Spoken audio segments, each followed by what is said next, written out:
This work was shown at the gallery just a few months before Lawrence died.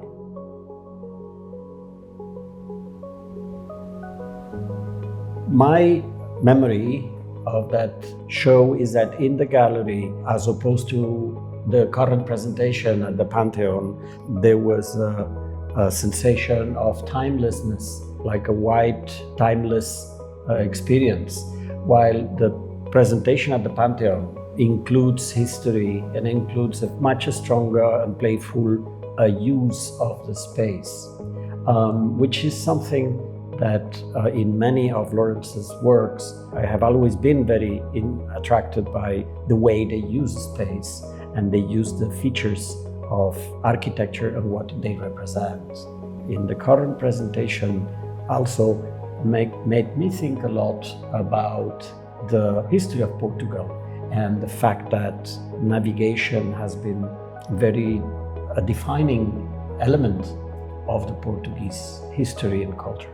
The Pantheon expresses in its very design the multiplicity of the navigation all over the world to different countries, to different forces, to different relationships with cultures that they were trading with, and of course trading for and trading against is the way that we see it today.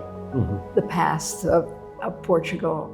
The work that Lawrence made is very simple, but it's also very complicated. Simple things are always really, really complicated. Indeed, but one of the things that the work provoked in my imagination was that an instrument that was conceived to make the world equal, which is what the equator stands for, in fact, made the highest division. And we speak about North and South as two opposite realities when they should be considered actually two equal elements. And that simple image is precisely one of the most shocking elements that the work produces. Something that was conceived to do one thing has created its opposite. The equator will always be the same. It'll wobble up and down and up and down.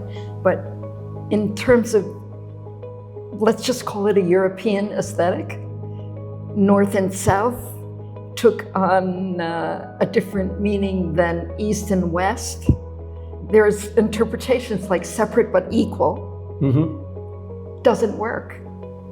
It's a failure, a total failure. It's a human failure. It's impossible for people to, it's a lie to say separate but equal. You're never separate but equal. One of the other elements that this work made me think, and also recalling Lawrence's life and work in general, was that he was one of the many artists that in the second half of the 20th century bridged East and West, Europe and the United States, or Europe and the Americas very strongly. That was something that for, let's say, from the perspective of the 21st century, we have to recall the world was not so united. Artists, especially of his generation, really brought together. Television gave us the rest of the world. And Lawrence was very much always interested in the Eastern world. In his youth, he studied Eastern philosophy as well as Western philosophies, social science. He was able to make work that actually incorporates so many human circumstances. And in a way, he didn't try to equate them. He just simply, in his work, presented it. That's why finding the National Pantheon as a building with its reflection upon reflection upon reflection in the architecture that's already there, and this big steering wheel in the center on the floor. It's so playful and such a gift from whenever that floor was put down and whenever those cenotaphs were put in the room. It's kind of like a big boomerang project. That's the way we will also experience it, and we hope that we can play with the building and its history for a long time. Yeah.